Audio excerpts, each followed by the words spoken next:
Pessoal, boa tarde. Meu nome é Bruno. Eu sou um dos instrutores de Power BI aqui da NIT. Eu vou estar passando para vocês um dos recursos que foram lançados com as atualizações dos últimos 3 meses, certo? Bom, vamos lá. Começando. Aqui para a atualização de setembro, o pessoal do Power BI ele estabeleceu uma conexão com ícones. Lançaram aqui a formatação condicional através de ícones, tá? Só para explicar um pouco mais o que a gente está mostrando aqui na nossa telinha, certo?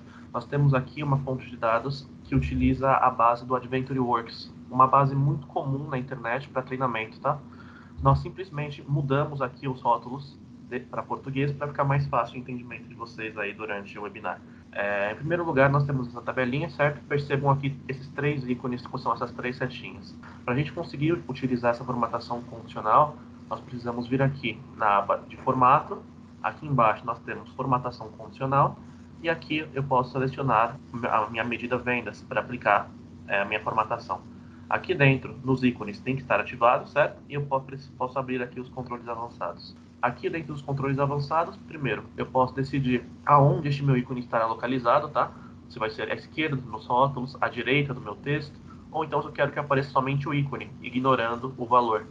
Aqui eu posso definir o alinhamento do ícone, e aqui eu tenho alguns ícones, alguns modelos prontos que eu posso utilizar na minha tabela, certo? E aqui embaixo, nós criamos as nossas regrinhas de uma forma mais fácil. Só para formalizar o que foi feito aqui, nós temos aqui a nossa medida vendas, tá? E aqui eu estou dizendo o seguinte: se o valor for maior ou igual a 0% da somatória aqui dos três continentes, então eu tenho aqui uma setinha para baixo vermelha.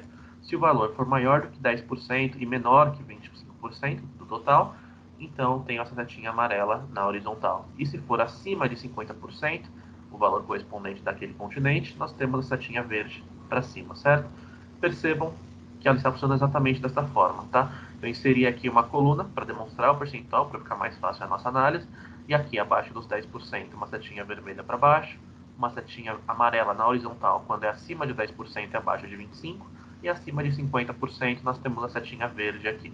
E aqui do lado nós temos uma matriz, que são os dois visuais onde nós conseguimos utilizar essa formatação condicional através de ícones, certo?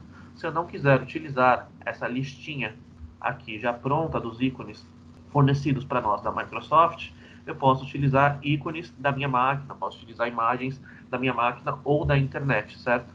E esses ícones podem ser ícones estáticos ou aqui, como esse exemplo, GIFs com animações já pré-estabelecidas, ok?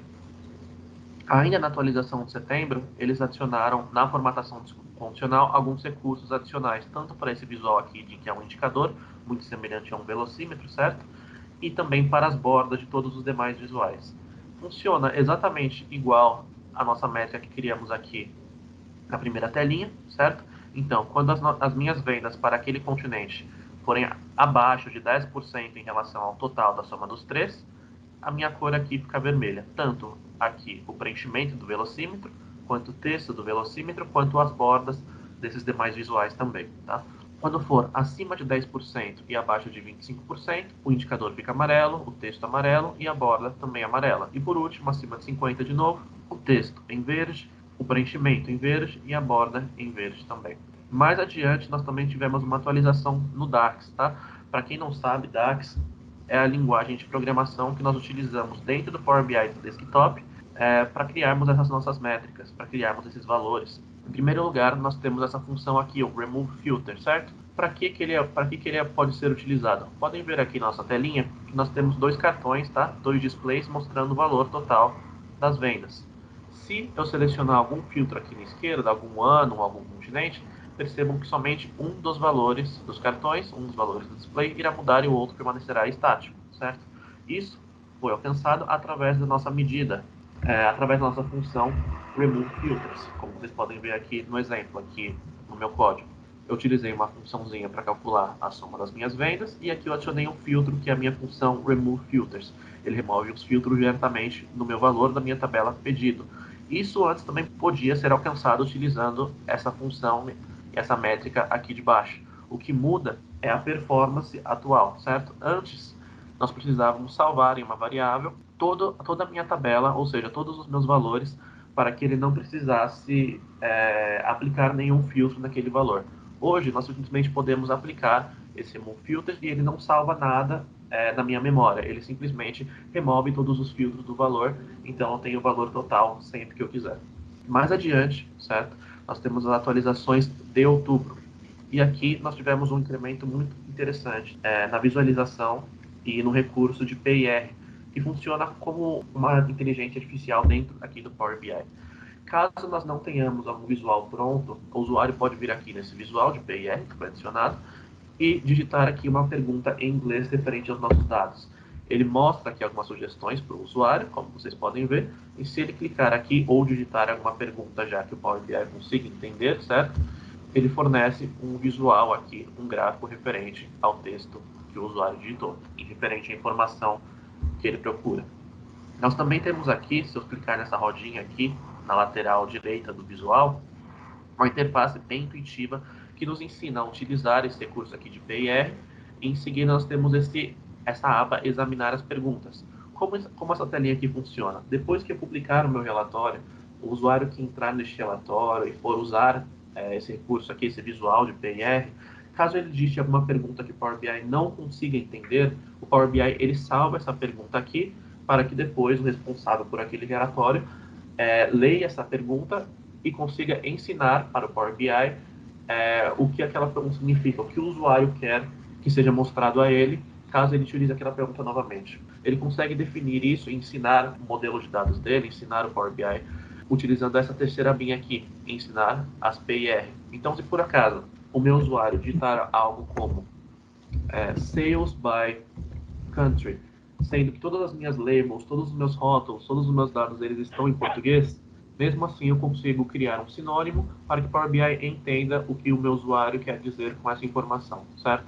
Percebam o seguinte, quando eu envio aqui a minha pergunta, eu consigo atribuir a cada uma das palavras que eu escrevi aqui um sinônimo. Então eu posso dizer que sales refere-se à minha medida vendas e country refere-se ao meu campo país, ok? E aqui ele me demonstra o que aquilo irá me retornar no final, certo? Depois disso eu posso salvar esses dois termos aqui e eu consigo encontrar esses dois termos salvos aqui nessa quarta aba em gerenciar termos. Aí todo usuário que for acessar esse relatório e fizer uma pergunta semelhante, utilizando os termos que eu acabei de utilizar, o Power BI automaticamente consegue inferir que aqueles termos significam país e vendas respectivamente, ok? Continuando. Também na atualização de outubro, nós tivemos algo chamado diagnóstico de query. Tá? O que isso nos permite fazer? Desde que eu abro o editor de consultas, quando nós fazemos uma conexão com um banco de dados, normalmente, certo? O Power BI ele consegue, desde que eu inicie aqui o meu diagnóstico, nos dizer como está a performance daquela consulta. Há quanto tempo demora, onde está demorando, por que está demorando para finalizar a atualização e a sincronização dos dados, certo? Para isso, eu vou fazer um exemplo aqui, vou puxar uma conexão com o SQL Server de um banco aqui na minha máquina local, ok? Bom, uma conexão simples, certo? Ele puxa para mim aqui todos os servidores e todas as tabelas dentro daquele banco. Vou pegar aqui um exemplo, como vocês podem ver de novo aqui a minha base é AdventureWorks. E posso pegar simplesmente algumas tabelas aqui, algumas tabelas aleatórias, só para demonstrar. Depois que eu faço a minha conexão, certo? As tabelas aparecem aqui no editor de consultas e eu posso encerrar o meu diagnóstico. Quando eu encerro o meu diagnóstico, ele me traz os diagnósticos em outras duas tabelas que não são mostradas no Power BI, são somente para o meu uso, são somente para o uso do elaborador do relatório, da pessoa que fez a conexão, para que ela analise aqui cada uma das etapas que são executadas contra o banco, para entender quanto tempo está demorando, se tem algum erro, por que daquele erro, os processos, quando eles começaram e quando eles terminaram. Então a gente tem um total controle aqui para analisar o porquê de alguma conexão demorou tanto, ou então em quais etapas ela deu algum erro e apresentou um resultado que nós não queríamos. Ok? Continuando aqui, depois dessa atualização de outubro, finalmente chegamos nessa última, que é a de novembro. Na atualização de novembro, eles inseriram uma formatação condicional aqui nos botões do Power BI.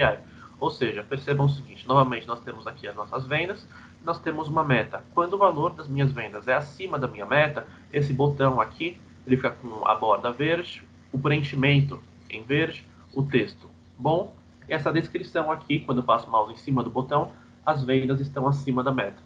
Agora, quando eu mudo aqui um ano no meu filtro, lateral esquerda, e as minhas vendas elas estão abaixo da minha meta, como vocês podem ver aqui nessa tabela, o meu texto muda para ruim, a bota fica vermelha, o preenchimento fica vermelho e a descrição do meu texto, as vendas estão abaixo da meta. Isso veio na atualização de novembro, onde eu posso utilizar a formatação condicional nesse visual aqui, que é um botão.